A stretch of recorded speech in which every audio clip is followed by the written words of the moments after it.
do Ceará. Apoio Assembleia Legislativa. Meu nome é José Emídio Rocha Teixeira. Hoje sou diretor-geral do Hospital Estadual Leonardo da Vinci. Tenho 49 anos, casado, nascido em Fortaleza, formado em administração, com especialidade em gestão financeira, orçamentos e custos.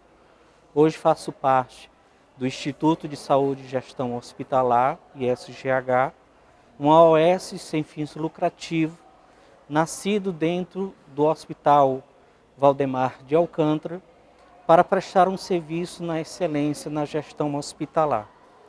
Essa boa experiência do Instituto, há 19 anos atrás, fez com que o governo fosse cada vez mais convocando e pedindo que o SGH assumisse gestões das suas unidades hospitalares.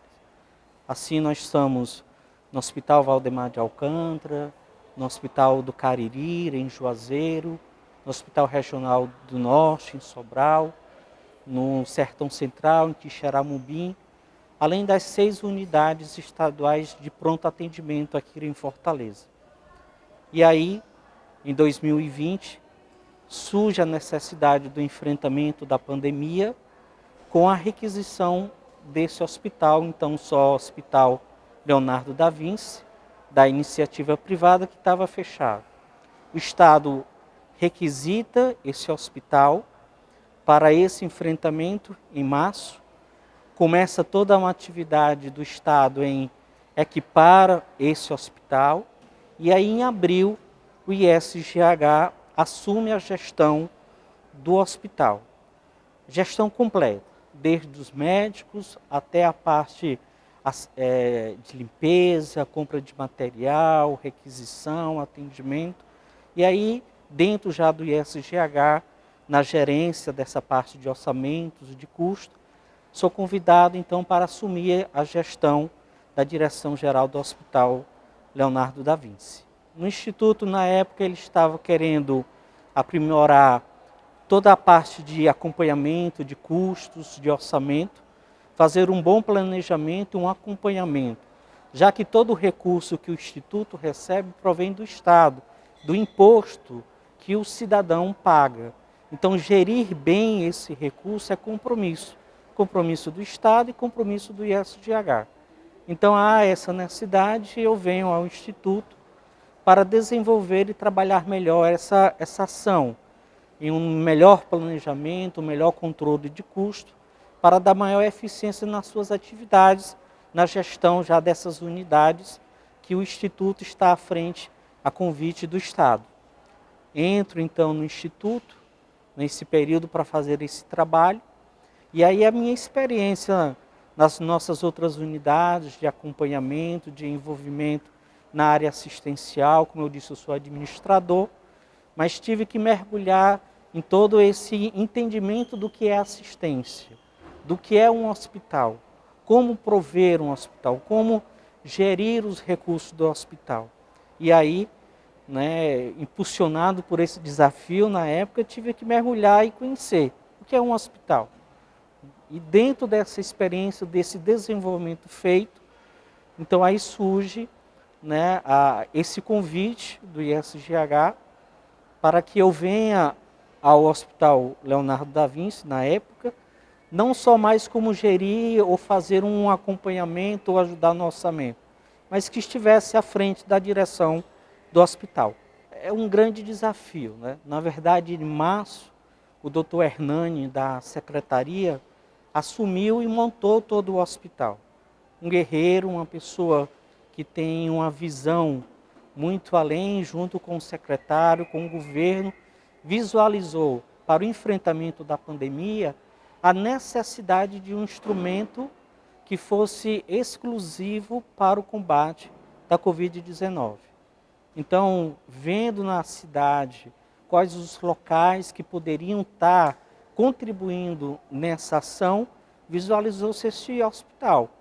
Hospital que tinha sido construído pela iniciativa privada, estava fechado já há alguns anos, então o governo ele vem, requisita esse hospital através de um contrato de aluguel e equipa. equipa esse hospital. Pega o que já tem dentro nele e aí começa a fazer as reformas, manutenções, um prédio que estava desativado para ser novamente ativado. Então começa as manutenções, começa os reparos, começa a ver o que é que precisa ser ajustado, equipa com cama, com monitores, com ventiladores, já que o Covid era uma doença que vinha atingido muito na parte pulmonar. Então a necessidade a visualizar que precisaria de leitos de UTI fez com que o hospital se adaptasse a toda essa necessidade. E aí quando a gente já assume com esse grande desafio de eu ter um hospital que na época trabalhávamos com 216 leitos e 150 leitos de UTI. Um maior número de uma unidade hospitalar com leitos de UTI. E isso é um grande desafio, porque no meio de uma doença nova que aparecia, no momento onde as pessoas tinham medo de como enfrentar essa realidade, não tínhamos conhecimento da doença. Então era um grande desafio. E aí foi mesmo convocar as pessoas para que viesse assumir essa batalha, essa missão do hospital. Porque as pessoas começaram a aparecer. E aí, pessoas com disposição de ajudar. E toda a classe médica, toda a classe assistencial correspondeu a essa necessidade. Então vieram os médicos, enfermeiros e fisioterapeutas, de uma quantidade grande, porque era 150 leitos de UTI, era 66 leitos de enfermaria para equipar o hospital. Um grande desafio, e que só foi possível com a ajuda de todos. Os voluntários que depois foram contratados, na forma de cooperativa, mais lá na frente depois transformado em uma contratação direta, como um processo seletivo dentro do Instituto. Mas uma grande força, uma grande ajuda e disposição de vários profissionais, com muita experiência, alguns que eram os tutores, outros com pouca experiência, mas que estavam disponíveis a aprender e a ajudar nesse combate à pandemia. E esse foi o grande desafio no momento, ter pessoas para compor todo esse quadro no enfrentamento da pandemia. Duas coisas foram muito importantes. Primeiro foi colocar à frente do hospital pessoas que já tinham mais experiência, mais maturidade, para que eles fossem tutores, que estivessem tanto na assistência como também repassando os seus conhecimentos, a sua experiência.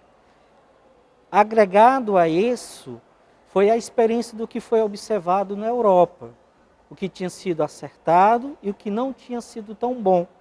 E a experiência e a análise deles fizeram então com que pudéssemos ter uma preparação melhor.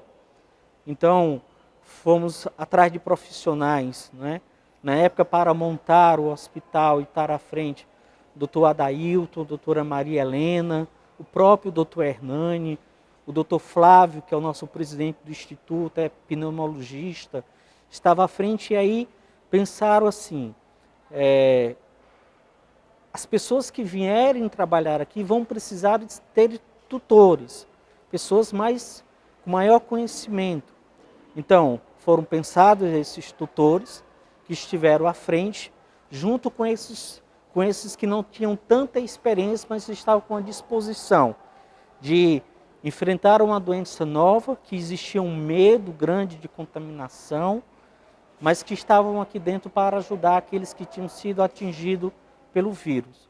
Então, os tutores, eles foram peças fundamentais na fisioterapia, na terapia intensiva, na clínica, né, para que pudesse fazer esse trabalho.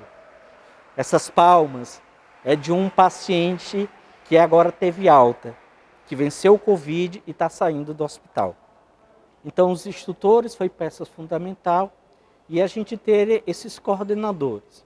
Então, nós começamos a colocar em cada unidade hospitalar, cada unidade de assistência, um coordenador, um responsável, que estaria ali como apoio para toda a organização e apoio na assistência, e os tutores, e o treinamento.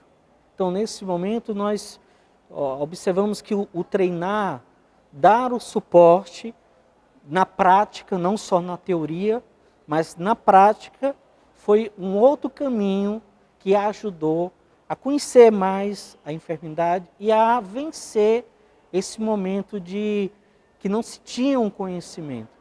Então, o criar uma equipe específica para intubação rápida, né, que é o TRR, porque no momento mais crítico, quando o paciente chega e na gravidade, o intubar rápido da melhor forma poderia salvar uma vida. Mas também era um grande perigo daí haver uma contaminação. Então, treinamos uma equipe ficou responsável e que dava todo o suporte para esse procedimento, com rapidez e com segurança. Um outro ponto que também trabalhamos muito e fomos muito rígidos, e até mesmo, às vezes, não sendo compreendido, foi com relação ao cuidado para não se contaminar. A nossa CCIH, que é o nosso Serviço de Controle de Infecção Hospitalar, ela foi muito rígida em criar protocolos de segurança. Tínhamos que ter uma preocupação com os profissionais, porque na medida que a pandemia ia crescendo, se não tivéssemos profissionais, a estrutura que teríamos, que poderíamos alcançar, não ia dar conta, porque sem profissionais. Um pouco como aconteceu na Europa, muitos profissionais ficaram doentes, e aqui já com essa visão, nós começamos a trabalhar, não, temos que evitar com que os nossos profissionais não fiquem doentes. Então, protocolo de EPIs, de máscara, de gorro, de lavagem das mãos, de evitar a infecção, o banho após o trabalho, a troca de roupa adequada. Né? Então, tudo isso muito pensado, acompanhado e exigido para que os profissionais pudessem entender e executar, pensando que isso é o melhor para que ele não se contaminasse e nem levasse essa doença para a sua casa. O ano passado, o pico, né, da pandemia, nós tivemos lá em março, em abril. Né? Foram os momentos de maiores picos, maiores contaminação. E aí depois a gente começou a ver uma queda. Né? Nós chegamos, hoje nós estamos com 6.423 internações somente com pacientes atingidos pelo Covid. E esse número, ele é bem expressivo, porque o hospital ele é exclusivamente Covid, para o tratamento do Covid. Então, de todo o estado, só o Hospital Estadual Leonardo da Vinci recebeu 6.400 pacientes. E deu esse suporte. Vocês imaginam que, se não houvesse esse hospital nessa pandemia, o colapso e a necessidade e a ocupação em outras unidades que também tiveram o seu máximo de atendimento, não daria conta. E aí essa visão vem o hospital. Isso é um número alto. Isso também é uma resposta do Estado da saúde para a sociedade nesse enfrentamento da pandemia. Hoje, nós chegamos à marca de 4.000 altas. Né? Agora à tarde, né, antes do almoço, nós tivemos aí essa marca desse número, que é uma grande vitória, de 6.000 pacientes internados que passaram pelo hospital, 4.000 voltaram para suas casas, para sua família. Boa parte internadas aqui, né, porque hoje nós temos quase 300 leitos e na sua capacidade quase que plena de internação. Então isso é um marco, isso é um número de ser celebrado também. Lamentamos e sentimos muito todos aqueles que nós não conseguimos vencer o Covid, onde o Covid foi um pouco mais forte do que a experiência e a atenção. Mas também se alegrará com esse número de 4.000 altas atingidas no dia de hoje.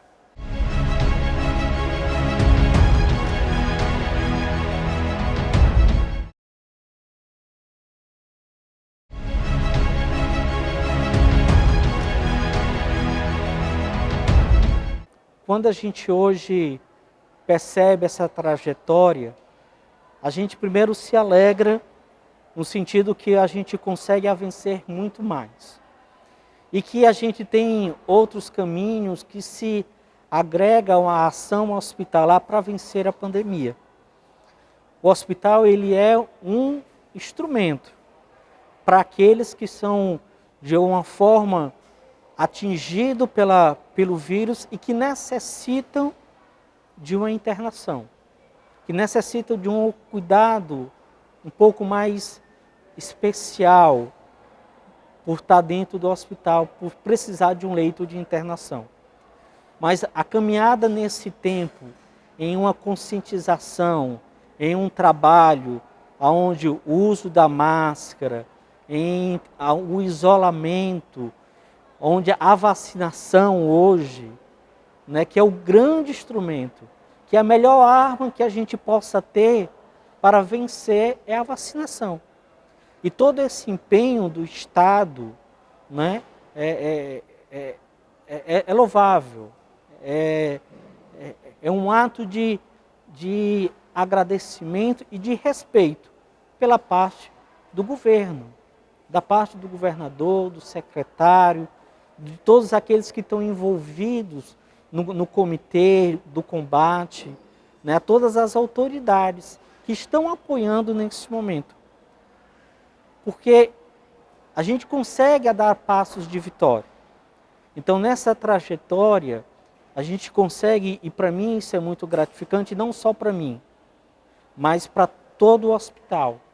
Porque a vitória não é minha como diretor, a vitória é nossa, dos serviços gerais que tem que higienizar bem o local, depois que entra um paciente, depois de um tempo, e essa contribuição dele é fundamental para que não sejam transmitidos para outras pessoas.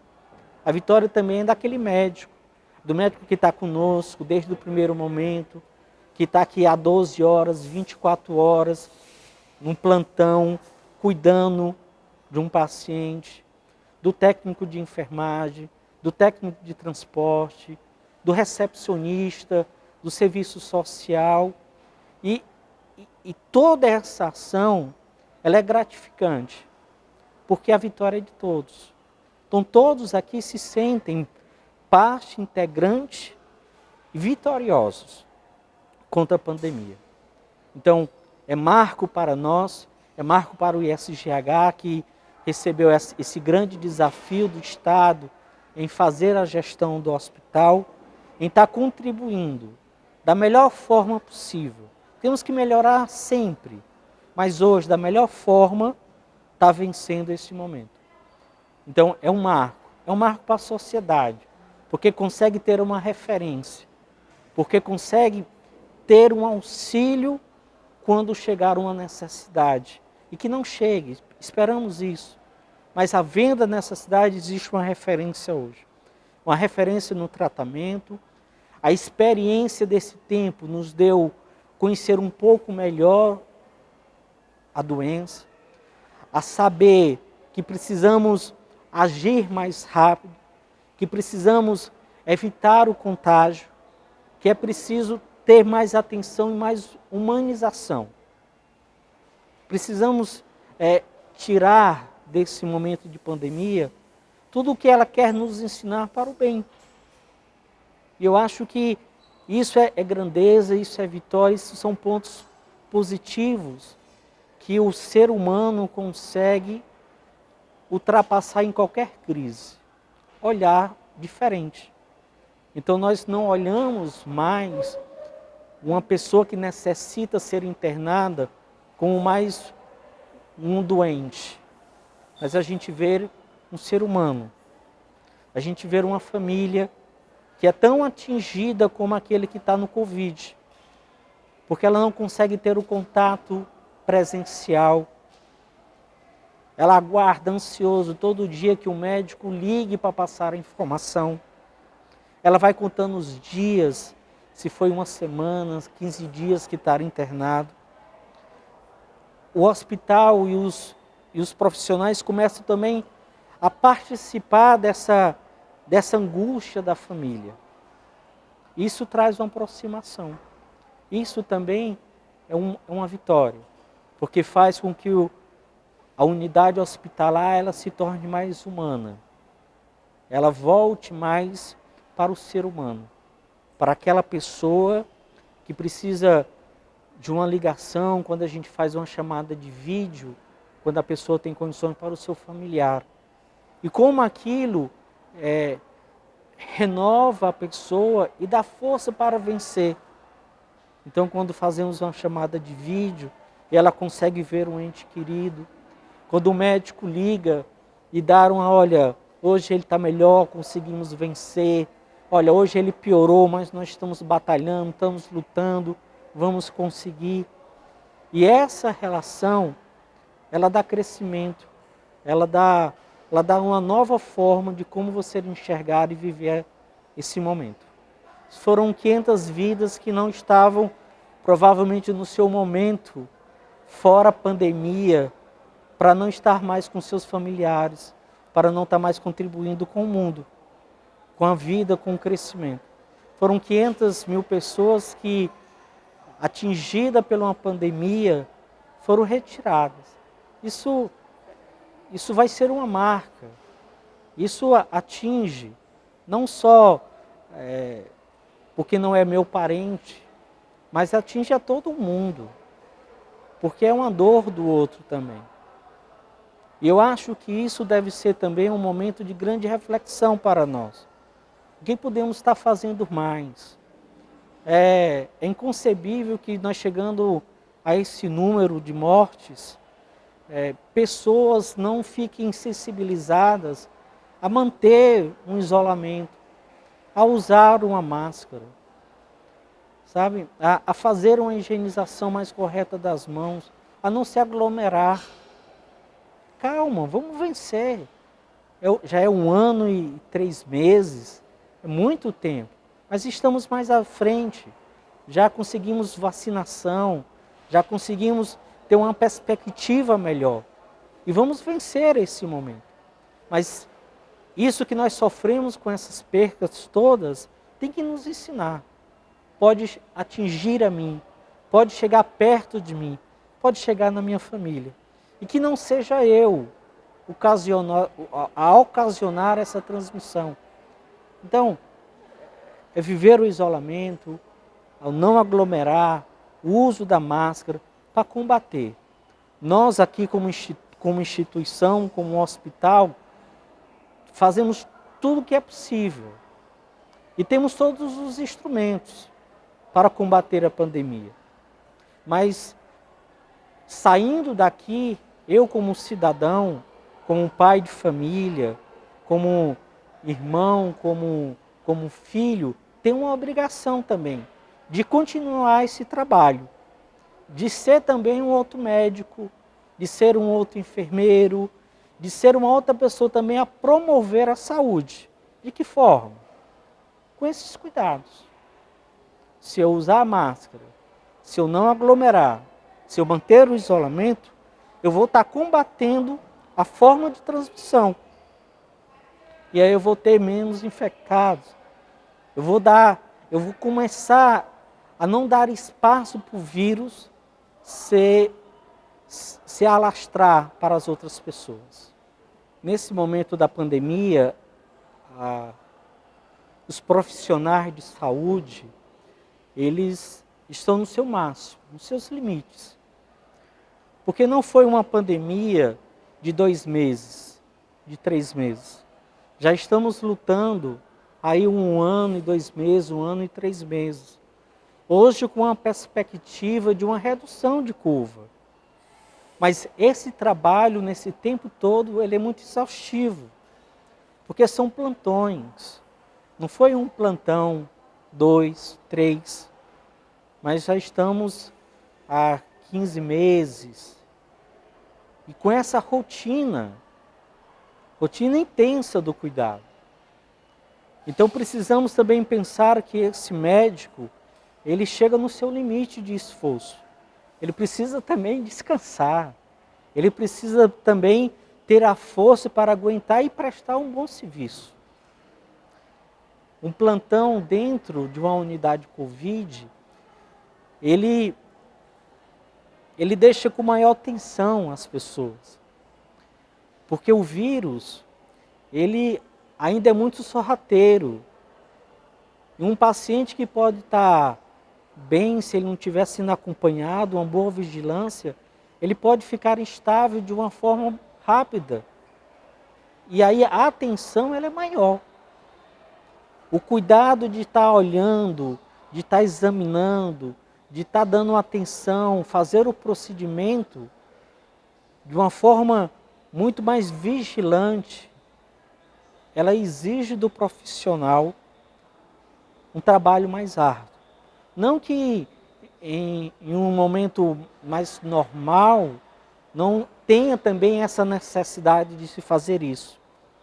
Mas como a gente trata de uma doença que é nova e que a gente não tem ainda um remédio apropriado, onde aí eu dê, onde eu aplique, onde eu administre, aí eu acompanhe a evolução normal para a recuperação, eu tenho que estar acompanhando a todos os instantes.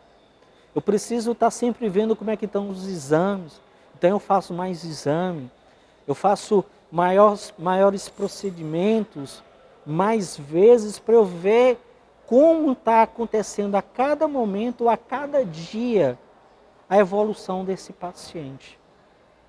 E quando eu tenho esse paciente que é na UTI, ele chega a ser entubado, ele precisa de um suporte respiratório maior, a atenção ela se torna mais aguerrida porque a evolução e a mudança às vezes é pouquíssima. E essa atenção é quem vai nos dar um parâmetro se estamos vencendo, se está progredindo ou se temos que intervir de outra forma. Então, para os profissionais, é árduo esse serviço no Covid, mas também está cansando, porque ele é humano. E aí, tem uma hora que cansa mesmo, né? Então precisa repor. Ao mesmo tempo, hoje nós precisamos ainda da força desse profissional. Sabe? Médico, enfermeiro, técnico de enfermagem, fisioterapeuta, psicólogo, serviço social, quem faz a limpeza, de todo o corpo do hospital. E percebemos que nesse combate ao Covid, ele não é um combate de uma categoria específica. Ele é um combate de uma equipe multi, de todos. Todos têm o seu papel. Médico, enfermeiro, fisioterapeuta. E isso fez com que a relação de trabalho também mudasse nessa pandemia. Eu acho que é um outro ganho que a gente tira de uma pandemia. A relação de trabalho hoje, onde ela começa a ser multi, onde cada área é importante e vai agregar ao serviço do outro essa vitória. No primeiro momento, os profissionais vieram muito porque foi feito um chamado. Precisamos de gente para combater o Covid. E muitos vieram só com esse desejo. Então, na gestão, a gente precisa reconhecer o esforço de cada um, mesmo com as limitações. Talvez não ter o profissional mais adequado, mas não teríamos de forma alguma. E aí, a gestão, para esse momento, para tirar o melhor resultado, é reconhecer o esforço, reconhecer a doação, reconhecer o trabalho, reconhecer a importância dele para esse momento, é darmos uma condição melhor. O Covid trouxe muitas dúvidas. E eu me lembro que uma das situações que nós tínhamos de muita crítica no hospital era com relação a repouso. Porque nós tínhamos medo. Não tínhamos nada que pudesse dizer assim, eu dormi aqui nesse beliche e depois eu saí para ir trabalhar, o outro vai se contaminar. Eu beber muita água e ter vontade de ir no banheiro, em eu trocar o meu EPI, a minha roupa, eu vou me contaminar. Então, as regras que foram feitas para prevenir, às vezes elas se tornaram um pouco de peso, naquilo que era humano. E você enxergar que essas pessoas têm essa necessidade de você ir mudando, dando uma condição melhor de trabalho, é uma forma de você garantir esse profissional. O retorno financeiro, ele é importante, mas você ter um local de repouso, uma alimentação, você ter esse reconhecimento, você ver que o seu trabalho está tendo um resultado nessas altas, nessas vidas que se recuperaram, é uma forma de você promover e fazer com que o profissional ele se sinta valorizado e com um compromisso. Eu acho que isso foi muito importante. Uma coisa que também a gente acredita é que você dá uma estabilidade de apoio também é um grande passo para um desempenho melhor do profissional, a estar mais junto com ele. O profissional, quando ele enxerga e percebe que a gestão, a direção, a coordenação, o setor ele tem um suporte, ele dá um suporte para ele desenvolver o seu trabalho, isso dá um melhor resultado, dá um melhor compromisso e um empenho de querer fazer melhor. Essa experiência nós trilhamos nesse passo. Fomos melhorando a cada dia e vamos melhorar mais. Na medida que a gente tem conhecimento que as coisas podem ser mudadas, alteradas para melhor, isso será feito.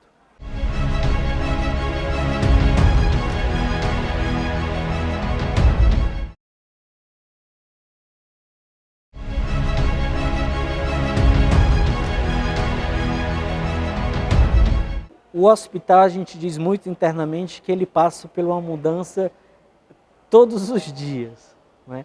Me lembro que na primeira onda, existia uma previsão de 6 meses da pandemia, que começou lá em março, nós assumimos em abril, e até outubro. E nessa trajetória dessa primeira onda, que quando a curva começou a cair, as necessidades da rede, como saúde, começaram a voltar.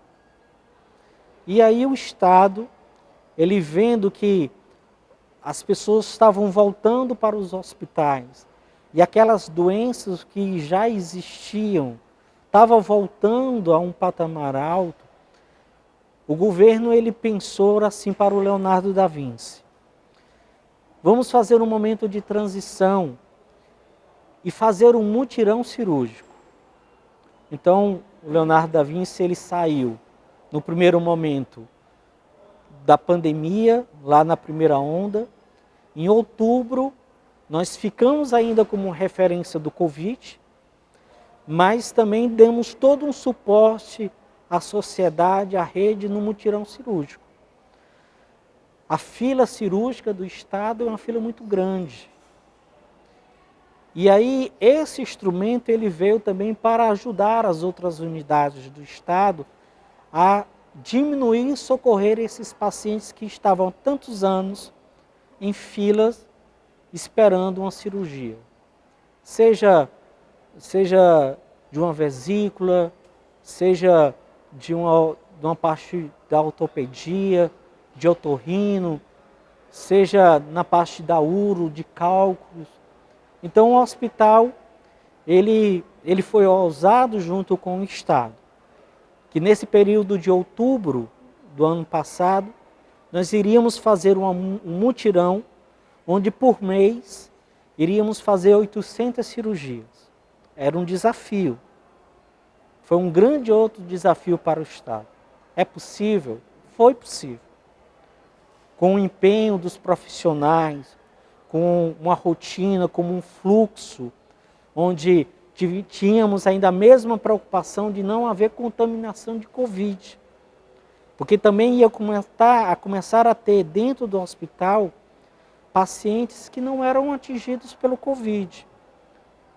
Um paciente que precisava fazer uma cirurgia, precisaríamos dar para ele a garantia de que ele, vindo fazer a cirurgia, não ia se contaminar com a Covid. Então, criar fluxos separados foi possível. E aí, nesse primeiro momento, o hospital ele foi cirúrgico. Não conseguimos fazer todo o tempo, porque com a vinda da segunda onda, a suspensão das cirurgias novamente foi determinada pela Secretaria de Saúde. Então, em outubro, novembro, dezembro, janeiro e metade de fevereiro, o hospital era referência Covid, com menor número, e cirurgia. Nós fizemos 2.000, não me recordo, dou já o número da quantidade de cirurgia, mas em média era quase 800 cirurgias por mês. Nós respondemos a essa necessidade da rede, fazendo com que fosse rápido. O paciente vinha de manhã para o hospital, fazia sua consulta de ambulatório, era confirmado que o caso dele era cirúrgico e que ele precisava fazer aquela cirurgia. E aí, em 7 dias que ele vinha para a consulta ambulatorial, que era feito o exame do SWAB, nós marcávamos e fazia a cirurgia dele. Então isso foi um movimento. Acreditamos que depois dessa segunda onda, iremos retornar a esses procedimentos cirúrgicos. E o hospital ele tem uma capacidade enorme de ser referência na parte cirúrgica, na parte ainda do combate ao Covid. E a secretaria ela está justamente fazendo esse levantamento. Ela analisa a rede, ela vê qual é a necessidade da população em um cuidado para poder determinar a sua política de saúde. E nesse momento a secretaria está fazendo essa avaliação. Depois que passar essa onda, qual vai ser a referência do Hospital Estadual Leonardo da Vinci? Então a secretaria ela começa a ver os números, ver as necessidades, quais são as comorbidades que precisam de uma atenção mais imediata, de suporte, para junto com a rede, né, com todos os outros hospitais, ela ser esse suporte também e ajudar a vencer esse momento. Tá? Então, assim, estamos aguardando a secretaria, acreditamos que vamos dar continuidade ao mutirão cirúrgico, assim que essa segunda onda estiver estável, e aí os números, a vigilância sanitária sinalizar para o governador, para o secretário, que dá para continuar com esse processo cirúrgico, nós vamos voltar aos procedimentos cirúrgicos. O Elmo foi um grande marco, e a gente também se sente muito orgulho, porque essa experiência ela nasceu aqui. Né? A Escola de Saúde Pública desenvolveu essa terapia do Elmo, E aí, como o hospital é essa referência do Covid, então aqui deveria ser testado e ser acompanhado para os seus resultados e sua validação. Então o Elmo, ele hoje é uma das terapias que consegue evitar ao máximo que algum paciente precise ser entubado. O Elmo, quando ele é bem aplicado dentro de critérios próprios, né, ele consegue evitar isso, ele consegue dar uma recuperação para esse paciente. E isso é feito de uma forma de um acompanhamento muito minucioso, porque não são todas as pessoas que têm a indicação do Elmo. Então existe um protocolo, existe critérios, onde cada paciente que entra no hospital, ele é avaliado, e se ele estiver dentro desses parâmetros, então aí é feito a terapia do Elmo. Um capacete desenvolvido aqui no nosso estado, desenvolvido por nós cearenses, por uma escola de saúde pública do estado, ele ajuda a fazer com que o problema respiratório ele consiga ser combatido com apoio e aí evite que no agravamento o paciente venha a ser entubado.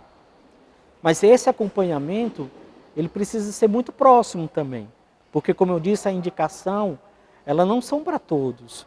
Tem que ver o grau de saturação do paciente, o que é que já está comprometido do seu pulmão, quais as outras taxas dele.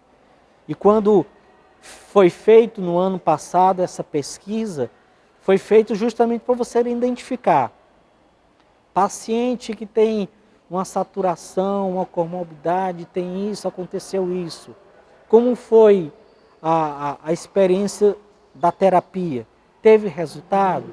Então, em uma classe não tem, em outra tem. Então, nessa daqui, se a gente investir logo de imediato no uso do Elmo, ele vai surtir um efeito.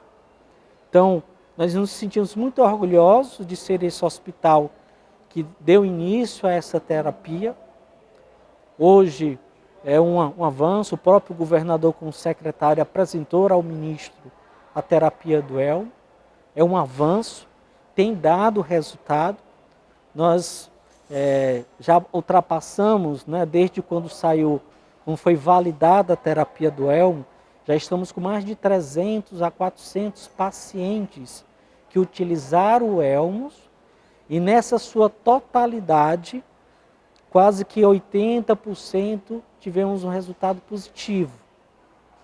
Isso é uma terapia muito importante, mas que precisa ser bem criterioso na sua administração. E eu acho que é um orgulho também para nós. É mais um instrumento no combate dessa pandemia. Então, nesse momento que nós passamos do mutirão cirúrgico, né, onde a meta era em torno de 800 cirurgias, nesse período de outubro a fevereiro, nós fizemos 2.935 cirurgias. Isso falando de pessoas que já estavam há muito tempo numa fila cirúrgica. Era interessante que quando a gente ligava, né, para esses pacientes, né, eles pensavam muito, diziam assim, não, isso é pegadinha, não, é verdade, é mesmo, eu vou me operar, chegou a minha vez. E aí era uma alegria também, porque uma pessoa que sofria já há um bom tempo com a enfermidade e que precisava de um procedimento cirúrgico. E que isso ia dar todo um novo sentido à vida daquela pessoa. Isso é pensar no outro. Né? E o Estado, né, o governo, a Secretaria de Saúde, ela olha nisso e vê, não, vamos cuidar disso agora. Né? Então, por isso que a gente acredita, assim, voltar nessa mudança dessa curva da segunda onda, reduzindo e estando estável, a dar continuidade nesse processo cirúrgico dessa fila que ainda é grande. E após isso, Eu acredito que vamos ficar também como um hospital cirúrgico, mas dentro de uma estabilidade, em cima desse plano, né, dessa avaliação que a própria Secretaria de Saúde está fazendo no momento. Para a gente foi uma alegria, ao mesmo tempo uma surpresa.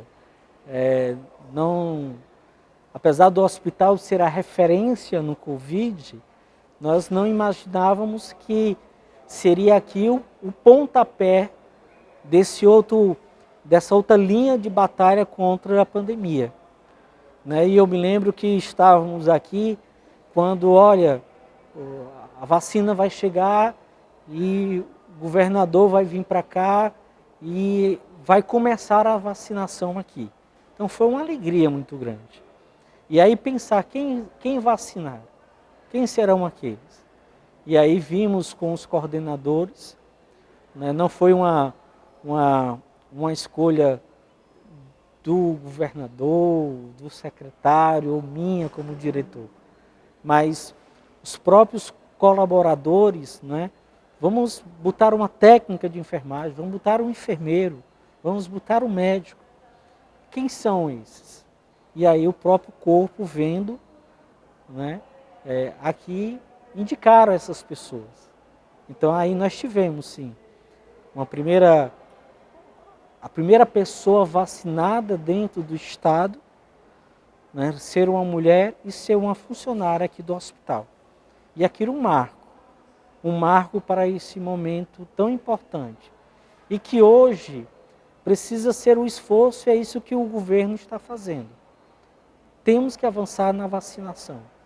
A vacinação é o grande instrumento que a gente tem para evitar com que aqueles que possam ser contaminados agravem no seu estado e cheguem a um óbito. A vacinação, ela me dá uma força a mais, uma imunização para vencer o vírus. É um sentimento ainda que, mesmo com 15 meses de pandemia, sempre emociona. Não tem como você não se emocionar, não se alegrar, não renovar cada vez que o sino é tocado. A gente chama um sino da esperança, porque é para anunciar para todo o hospital. O hospital ele é por andar, e às vezes quem está no 7º não percebeu que aquele que está no 1º teve alta. Então, como chegar a essa informação? Como chegar a esse anúncio? E aí o sino, ele tem essa missão de anunciar. E para nós aqui no hospital, o sino anuncia mais uma vitória contra a pandemia. Mais uma pessoa que venceu a pandemia e que está voltando para a sua casa. Isso emociona. Emociona nós que estamos aqui embaixo, quando sai, bate o sino, a família que vem aqui receber, os profissionais que estão aqui embaixo bate palmas. É as palmas que são batidas na cada unidade, quando uma pessoa sai do leito e vem para ir para a sua casa. É celebrado. Não existe nenhuma alta que não seja celebrada pelas equipes, pelo hospital. Porque é a nossa missão, é a gente ver o resultado do nosso trabalho se concretizando na vida daquela pessoa que volta para a sua casa. Então, o sino, as palmas, a gratidão, ela renova. Porque você muitas vezes também se depara com o óbito. Infelizmente, com aquele com que nós não conseguimos vencer o Covid.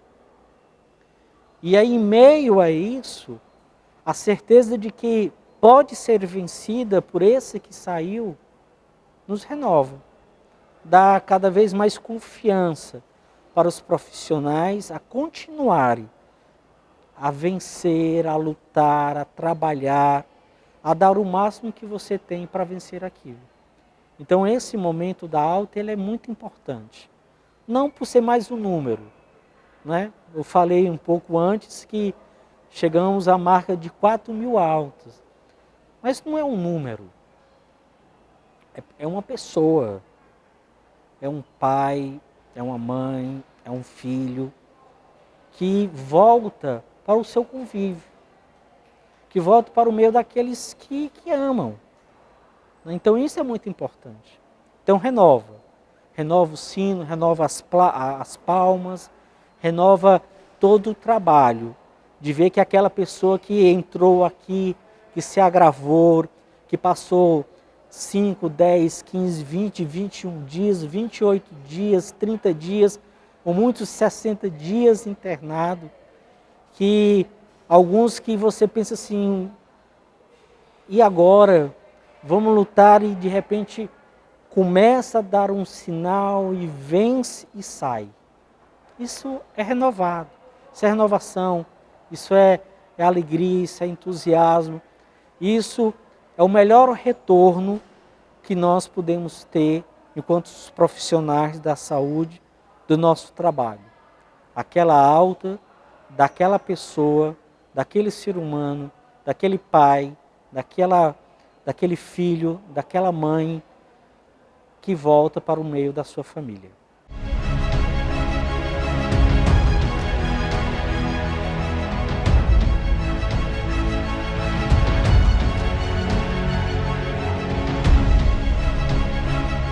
Pandemia no Ceará.